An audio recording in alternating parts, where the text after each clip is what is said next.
Hello, everyone, and welcome to another episode of Iron Panther Presents. Today, we're going back to the Urban Movie Channel for some reason. Now that I'm paying $5 a month for this thing. And I wanted to get into A House Divided, which finished up season 2, got renewed for season 3. I'm very, very surprised. Very surprised. I asked Stacey to watch this show after we got double crossed, because that was her idea. So I said, this is my turn to say about A House Divided. Interesting family. It's about the Sanders family, very rich black family in California. It is led by Cameron Sanders Sr., very dashing man above Stacey's head with the red tie. He just got done marrying the lady to his left, which is Carissa Walker, right there. As beautiful as she is deadly. She has no problems ordering the murder of a whole bunch of people, and that's wild. Behind, on the other side of Cameron Senior is Alexis. There you go, aka Diamond, from the Players Club, and that's how I will refer to her for the rest of her life. And then she has storyline. Then you got Cameron Jr. There you go, Cameron Jr., the oldest of Cameron Sr.'s 3 kids. And then you have his daughter, Stephanie. You may remember her from Friday in the 90s. She played Ice Cube's girlfriend who came with the braids and wouldn't give him $200, which, looking back on it, this man always got murdered for $200. Like, that's not a lot of money. Not even 1995, really. I digress. But we have two seasons, about 15 episodes. It's a lot of TV to watch, about 30 minutes-ish per episode, following their shenanigans as a family, kind of a dynasty-type feel to it. But anyway, Stacey, what was your impressions of this black family drama? It started off kind of Empire-ish. Then it had kind of a soap opera feel to it. But the acting, I will say, was absolutely horrible. Horrible. The budget for this show is pretty darn low. Except for the house was amazing. It's an estate. Amazing. Yes. That's where the whole budget went. Not to acting classes, direction, nothing. Special effects, absolutely not. None of that. The Sanders house is an estate. It is expansive. It's real. And most of the scenes are done there. And it is awesome. But yeah, the start of is that Cameron Sanders' wife is having dinner. For some reason, as we find out in season 2, for some reason, someone sent all the house staff home paid. For some reason that matters, but sent them all home. So it's just her, the mother, the woman of the house, and who enters the room is Carissa, Cameron Senior's mistress and employee at the bank that he owns. They have a dinner where the wife, Cameron Senior's wife, confronts the mistress to say, "I know what you do with him, and it don't matter. I'm the first, I'm the only, until she's dead." Which is the silliest murder or self-death, accidental death I've ever seen. I'm still confused on how this thing went down. Who chokes on food, tries to reach for a glass of water. Carissa just moves the glass of water just a little bit. And at that point, the woman says, "Fuck it. I guess I just got to die now." And she's like, "Boop." Gone, right there on the table. I was like, what? And I tell you, it does not look any more realer than that. It is pathetic. Oh. I don't know where they found this lady. They gave her $5 and they said, "Look, act like you're joking." And that's it. Like, I said, this is a start of not a good show. Just absolute foolishness. It don't get no better from there. The homegoing was awesome, though. The pastor, he gave a very touching eulogy explaining how the ancestors of the Sanders was a slave who traveled with her master to California. And once they got to California, it turned out that the slave became free, and she went on and built this wealth, which the Sanders family is now living on and has grown into a multi-businesses and estates and planes and shit. Like, they're pretty very, very, very well off in California. And it's all about keeping the money together.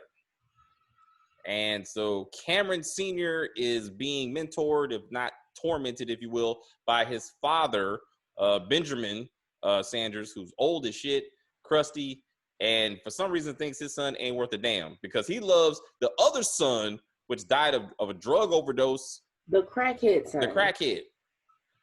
They keep showing you the scene where Benjamin back in the day went to a crack house to find this son, and you never really know what happens. He's just dead. Like that. It's the same scene over and over again. He goes through this house. Some guys getting his dick sucked, I think. Some other people are doing drugs. It's wild things going on, right? And then he finds his son and he tries to carry him out. It was a crack house. It was a crack house. Behavior going on. I believe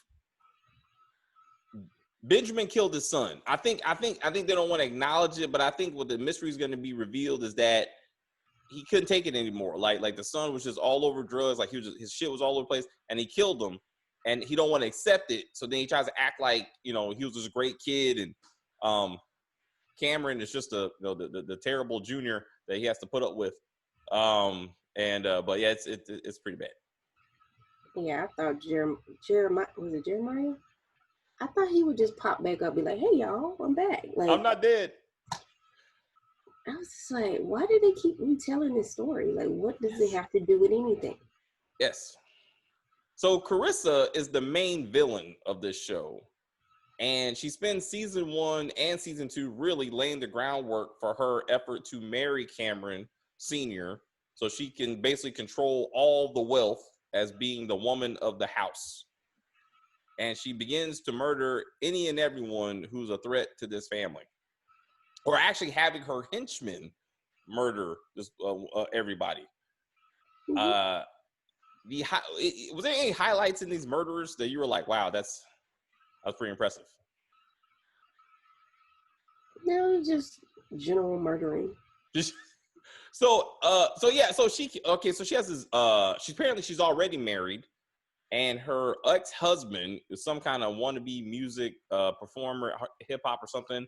He comes into town. She goes to see him. She's like, no, I'm tired of you. No, he taught her the game, whatever, some Ike Turner shit going on here. You can see, but she came up though. Her dad was abusive. He was a drug addict. She hooked up with an abusive man who taught her the ways of the streets, and now she's a businesswoman trying to come up using her hood history to maneuver her way to the top of the chain of this bank and this family. At some point, this is the funny part. So her ex-man comes to the house drunk, and he's like, hey, you gonna come out here and run away with me because I love you. Grandpa Benjamin says, open the gate. The drunk man drives his car inside. He gets out the car, and all these like henchmen of the Sanders family begins to beat the shit out of this man in front of the family. And Carissa, who's like, once again, like, it's not like an abusive spouse, like as much as she don't want him, she's like, don't hurt him, he didn't mean it. I was like, what? Oh, what are we doing? Man that she later had murdered. Did she later has this man murdered because he just won't let go. Give the divorce. Yes. And she was getting married in like a week. And yeah. She's like, I need you to handle your business. Yes. But he wouldn't. So she was like, okay. Bloop. To death do us part, nigga. And you gone. So the FBI and other authorities are looking into the bank because they have shady dealings with some kind of African drug lord or some crazy shit. So they find the blackest man, short man they could find to be some kind of little African, and the acting was horrible. It was very stereotypical. But he comes in. He's like, I need the money, and he's talking to Cameron Sr. And he's like, and basically this African dude, he started the business with Benjamin. So really the first couple episodes, like he's talking to Cameron like, I don't need to talk to you. You ain't shit. Where's your daddy? who's dying of cancer, so he's no good, right now. Anyway, the cops flip this dude he's trying to get on his private jet. So then he comes back to Cameron, not suspicious or nothing, but he's like, "Excuse me, Cameron, you laundered money for us for many, many years. Could you explain how you did it and why you did it?" I'm just asking in general because I don't know the answers to these questions. Yeah, speak a little louder. Could you speak into my shirt? I'm scratching right here. Could you right there? I was like, what? What are we doing? We had the obligatory Rico case in every show. Rico! Right? They went for the Rico. It's like, if I go to TV writer school, there has to be a whole course on the proper use of Rico. Because everybody does it. Everybody, and the cops flip everybody. They flip the African dude, but then Carissa uses her henchman to kill him. Then they flip this one of the women that works at the. So check this out. Cameron Senior's like, we need secure documents that no one can hack because these days computers are vulnerable. Okay, so what's your grand plan? Print out hard copy documents and lock them away in different places around the office so no one can have access to them. But for some reason, they're left out in drawers, which are not locked, in briefcases, which are not locked. So an employee walks around in these offices with clear glass that you can see her and takes pictures of these random ass documents. I'm like, does no one see this shit? Like, how did she? There's no combination. There's no safe. There's no key. She just walk around taking pictures. She takes the pictures to the FBI, who caught her buying cocaine. So as a single mother, she's like, I gotta flip. That's what I gotta do. She gives the evidence. Either way, Carissa kills her later on. Like she finds out and she's like, nah, girl, you got to go. So she murders her. You ain't fucking with his family. Because then Carissa hooks up with Benjamin, the grandfather, not in a sexual way. Like they meet. The man is on life support after he coughs in the bathroom and drops a napkin.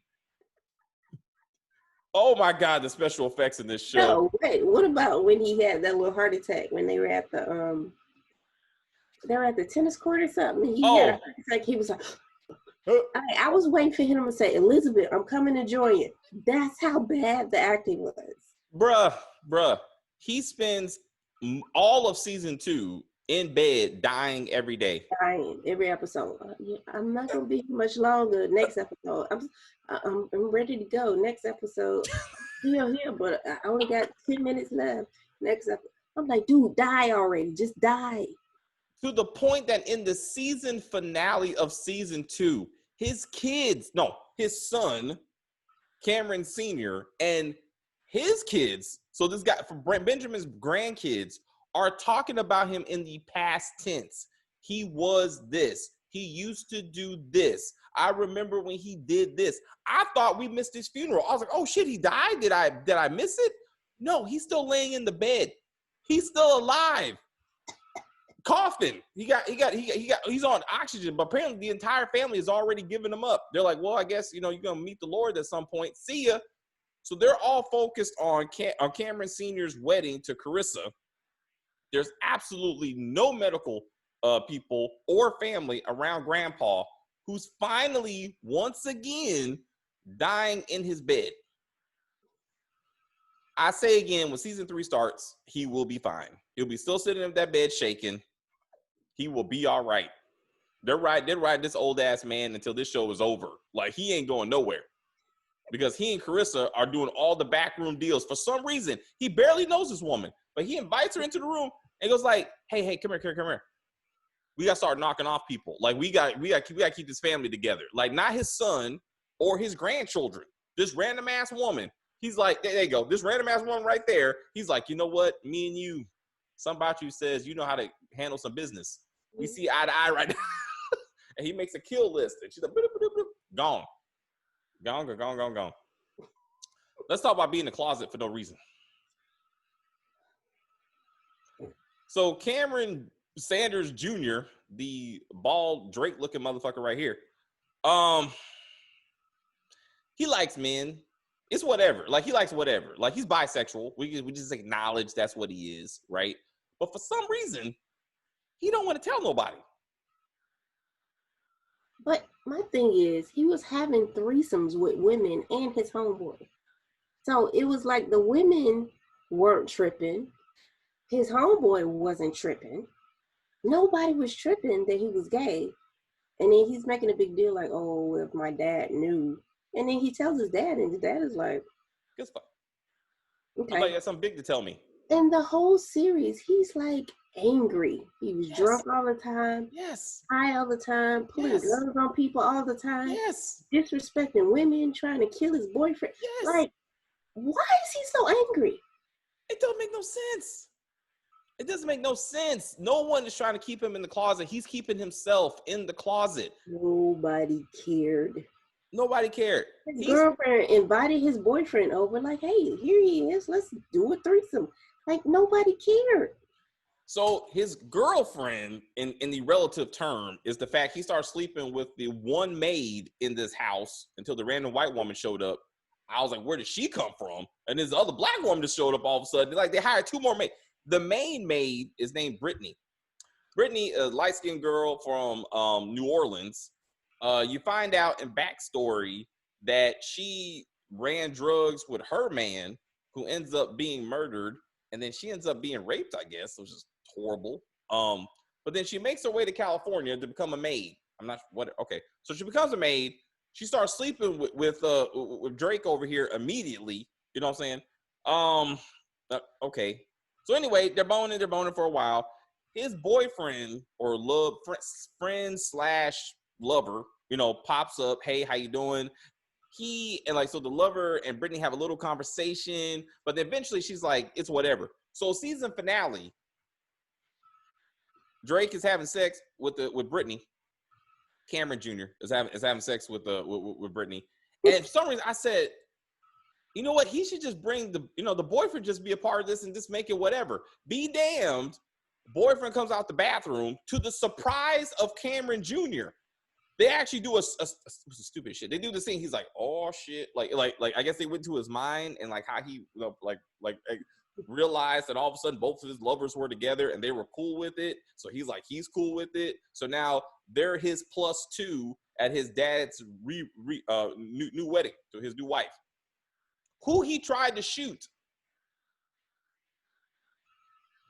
And then that's the thing. The new wife, Carissa, killed the old wife, which is the mother of these kids. And these kids are absolutely cool with this shit now. Like, they didn't like her in the beginning, but by the end of the season, they were like, oh, as long as you make my daddy happy, you're good with me.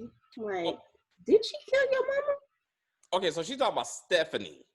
So Stephanie, in particular, was like, I'm the woman of this house, and I'm my daddy's little girl, which is weird because she's old as shit, and she really should be Cameron Senior's like sister at best. But anyway, somehow that's his kid, and she's telling Carissa that, hey, you ain't taking my place, blah blah blah blah blah blah blah. And then at the end of it, Alexis, which is Cameron Senior's sister-in-law, comes out the woodwork, played by Diamond, and she ends up being pregnant with his child because he cheated a lot, apparently. But apparently he boned his sister-in-law years ago and continued to sleep with her apparently after a while. So anyway, she was from a dirty mama or whatever. So she was from the bad side of the family. So the light-skinned girl come back. She come back, light-skinned privilege, whatever. So then she got Shereen the baby. So now Lisa Ray / Alexis and her bad bougie daughter, like this ghetto, and she spends most of the time in the bikini just shaking up and smoking weed pretty much the whole show. And I'm like, what is the point of this character? Like, at one point, all you see her is in the background, her ass is out. That's it. She just walking around with a phone and ass. Like, that's it. Anyway, the marketing of the show. Like, they put a Craigslist ad up, light-skinned chicks, cool with nudity, no speaking roles. $50 a day plus food. Just show up. Here's your thong. Just walk around in the background. That's just it. just be out there. Just, walk up to a dude and be like, hey, you wanna fuck? No? Okay. And what about the other girl? So we haven't talked about the junior son, the basketball player Oh who yeah. can't remember the dude's name. Yeah, it He doesn't was so matter. irrelevant to the story. The basketball player right there, like the big tall light skinned dude. Yeah. They're all light skinned, but the big tall dude with the fro, yeah, he's a high school, really. I I don't think know what the fuck. I He's high school because he just turned 18. He's a tall as shit somehow underage think basketball player. He's some kind of underage because as soon as he became legal, he's in high school. He's a senior in high school because they're trying to get him to go to college. The thing is, Benjamin Sanders and Cameron Sanders, his dad, they want him to go to college just like his dad did and his dad did, and he wants to go straight to the pros. So this is mentor, light skinned woman, like his mentor, trainer, or whatever, who obviously was attracted to this kid. Just once the day he turns 18, she's like, give it here. She basically takes it from him one time. And she spends the rest of the show like pining and obsessing over this dude to the point that she cuts her wrists and she kills herself basically because he won't be with her because he's with an employee of the company. The light skinned girl he's actually with wears glasses. I was like, what? Then he gets shot in the leg because Drake over here. Fuck. There you go. There you go. That guy right there. That guy right there. That guy right there. So Cameron Jr. in his drunken, I don't want to be gay, rage, beats up this girl and pours alcohol on her because she acknowledges up in front of everybody that, hey, I know you gay and I know how you like it. So then she says, I'm gonna give my brother. Everybody knows. knew, but he was mad because he was outed somehow, forced into the closet, but everybody knew. Like, I don't. So this woman gets her two brothers to beat up the basketball brother and shoot him in the leg. So now he can't play ball and he's going through rehab and he's all fucked up. So we don't know if he's gonna have a career anymore. So Carissa says, fuck that. Nobody hurts my family. So usually she gets her henchmen to kill everybody. This woman, she gets her henchmen to kidnap her, and then she puts a bag on over this woman's head and just chokes her out. Like, I was like, oh shit, like she's about this life. Not that she wasn't, but I was like, she's real about this life. I was like, I can't wait to see what happens. Let's talk about unnecessary babies. So everybody pregnant, everybody making babies. So Cameron Jr., he loves making babies. Oh no, Cameron Sr., excuse me. Cameron Sr. loves making babies. I'm sure Cameron Jr. has some babies out there, but that'll probably be season 3. They got to spread these babies out. So Stephanie, the sister, she's pregnant by the husband of her cousin, Elena. And now Elena's pregnant, and now the stable boy, who's like 50 at least, he got 2 women pregnant. So Stephanie, on her screen. Anyway, there you go, Stephanie right there from Friday. So she confronts her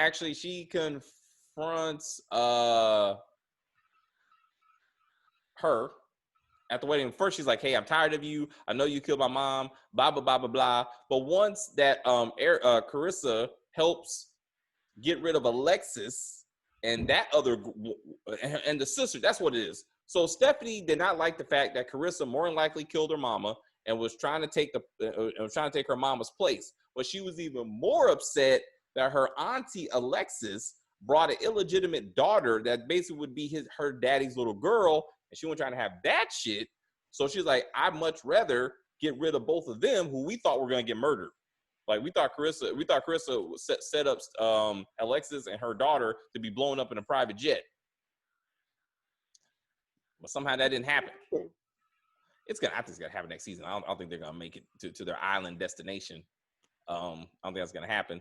Anyway, Stephanie gets stomped out by the Africans who are still upset that their father, uncle, or whatever were murdered by Carissa. So I think it happens at the wedding because sometimes Elena sees her laying out there bleeding on the ground. Remember? Like they were in the same, like, Yes. you know what I'm saying? Mm-hmm. So I think somehow it must have happened at the wedding venue. And oddly enough, the father, oh man, Cameron Sr.'s his daughter Stephanie says, "Don't start the wedding without me. Don't have a vow without me. I'll be back." Apparently, he's like, "No problem, baby." Apparently, he said, "Fuck that." He just kept it going. Nobody asked where the sister is at. The daughter is at. Excuse me. Have you seen my daughter? Because anyone go find her? No. So who killed the mama? So Cameron Jr. figures out after talking to a detective that was too busy to give him any kind of evidence about the death of his mother, finally tells him somebody was in the house when your mom died. Cameron somehow figures out that Carissa in season 1 figures out that Carissa was likely the one that was there when his mom dies, goes to a bridal store to confront her and shoots. You're supposed to believe that she was shot, but he shot the wall. And now she's still alive and kicking in season 2. It's a lot of silliness. I don't know. Oh man. Like they couldn't get more creative with a cliffhanger. Like we know you're not gonna kill her. I know she's the main character. Center of the show. Yes. There's no show without her because she does all the shady shit. All the hijinks are about her. Yes, in one way or another. She's either did it or she ordered it or somehow tied to her. So Cameron Sr.'s friend, who also is the bank manager, president of the bank, light-skinned dude. Anyway, he was sleeping with Stephanie after she turned 18, and that was weird. And then Cameron Sr. kills him on the boat. You knew that was gonna happen once they got on the boat. I was like, oh boy, ain't coming back. He was stealing money from the company. He was boning the boss's daughter. I'm like, none of that is okay. None of that's okay. It's just shenanigans, man. But somehow I'm still excited to see what happens in season 3. I want to see what Krista does in season 3. I want to see if Granddad's really dead, which I doubt. Like I said, if he's still shaking, he's still in play. Somehow I think the baby mom's gonna the light-skinned girl who the basketball player's crazy girlfriend, or she gonna come back to life too? I think somehow she's gonna be fine. She's laying in a pool of her own blood. Don't mean shit. That's right. That's exactly what they're gonna do. They're gonna tie up the band because he needs to have somebody to be obsessed with him. Like he needs some drama. Who's gonna replace that drama? He needs to keep his drama going. So they're gonna do her like Wyatt, just bring her back to life after he's slick. Oh, this is definitely Tyler Perry-esque. The person who's in charge of the show, Danny something, whatever, he writes, directs, produces all by himself. That's a formula for disaster, sir. Like it's just yes for mediocrity. That's what it is. Yeah, at least Tyler Perry gave Wyatt a little bit of a reason to be so angry and disgruntled. Like he was raped as a kid. Yeah, so you understood a little bit of his anger issues. Yes, but dude, why are you so upset? Yes, it doesn't make any rich, sense. You do nothing. You sleep with whoever the hell you want to sleep with, but you mad. Yes. It's so Empire. But like I said, his opening scene, he's out there with the bottles, popping bottles, spraying alcohol on people, got strippers he's trying to send out. And then the next night, right, then that's when he has the man and the woman in the bed. So you're like, oh, he just does whatever. He's just down for whatever. But yeah, well, maybe, and then now he's trying to start a music career. Like he wants to be a music producer. Doesn't every black man on TV want to be a music producer? He's like, Daddy, we're going to take this business into the future. We're going to do music. I was like, no, that's probably not going to work out for you. Then he wants to do online banking or something. I don't know. Yeah, some little fintech type stuff. They should partner with Tariq and do like a drug app. Like, so it'd be like Tinder meets cocaine. You know what I'm saying? Like you can get what Epiphany. So Epiphany provides the ladies. Monet will provide the drugs. And then like Cameron Jr. will like run the tech part, right? And Tariq don't actually do work. You know what I'm saying? So like he just oversees it. He lets Braden do the day-to-day. And he just supervises Braden running this business with Cameron Jr. There you go. And then he gets Tasha out of jail eventually. Then they all moved to California because they killed everybody in New York. Ain't nobody left. That's what happens. And they'll meet up with Ghost's brother, played by Amari Hardwick, because he'll be his twin. Nah, it was Sparkr. All right. Yeah. Anyway, this show, if you got nothing else to watch, it's kind of entertaining. It is. Like, it's only 30 minutes an episode. It was. It's so bad that you still want to see what happens. You're like, how did this bullshit even get made? Like, if it wasn't for David, I would not have sat through this shit. Man, it's so bad. And I appreciate the friendship. She's like, David, I'm gonna roll through this shit with you. It was bad. I was like, I can't finish it, but I was like, I got to, because Stacey finished it. It was my idea. I got to see it through. But I truly am looking forward to season 3. Like, I got to see where this goes. No shit. I would watch this over the have and have nots any day of the week. Any day of the week. Like this season, yeah. But I was like early seasons, nah. I was like, this is better. This is actually better. I'm not gonna lie. The house looks more realistic. Like, they got different sets and everything. It ain't like one hotel for the entire city. Like, they got different things. You know what I'm saying? I gotta give them that. I was like, it's all connected. Like, I'm like, it's dumb as shit, but I'm like, I get it. Like, I'm following. I was like, if they build up the budget when they actually kill people. Check this out. When they kill people, they say, bang, bang. And then, like, a person just falls. Like, they can't afford actual blanks for the guns, so they just hold the guns. And then you hear bang, bang, and then they move the camera, and then you come back, and the person laying on the ground dead. They can't afford, like, but I was like, this is the shittiest special effects I've ever seen. Double Cross is better than this. I said it. Like, that's not good. That's not good. But I will watch Double Cross before I watch this. But I will watch this before I watch the Have and Have Nots. Yeah, they got Lisa Ray in it. I was like, they got some actors. I was like, okay. Ray made me cringe every time she came on the screen. You too old to be this thirsty. Yes. She always plays the same person. She like Keisha. She's like Lala. Excuse me. She's like Lala. She's always that light skin, like honey pot. No matter how old she is, she always play that woman. She's not playing the mother next door or the CEO of a company, or that's just not going to happen. High school teacher, she's not going to do that. College professor, she's not going to do that. No. She's a sexy vixen that's messing up people's lives. That's what she is. Sorry. But all right, guys. If you watch this show, please tell us why. Are you waiting for season 3? Give us your thoughts. We'd be happy to list to read them, and we will reply, because it's almost fun. There's another show. I found it. I was like, oh, we could probably do this one. I'm gonna let Stacey pick the next one. Stacey can pick the next one. Urban Movie Channel special. For us to watch. We can do that. Pregnant by 16. That bullshit. It's on right now. The one with the lip. That's the one. Oh, okay. You know what I'm talking about? Yeah. Yeah. Right. I was like, we can try to check that out, because that's kind of current. I mean, I don't know how many Urban Movie Channel, subscribers there are out there, but I mean, few people watched our last 2 videos. About 5. Yeah. So I still see it on Facebook. It's an interesting channel. It's black. So we're trying to support our people. We're trying to support our people. And say that you have a home. You have a home on this network. But anyway, guys, if you're new to the channel, please subscribe to the channel and like the video and comment on the video and share the video. And help us grow this family. We thank you again for sticking with us. If you just watch us because you like to hear us just random on about these shows, we appreciate that too. We're always willing to give good new material to you guys. Until next time, later.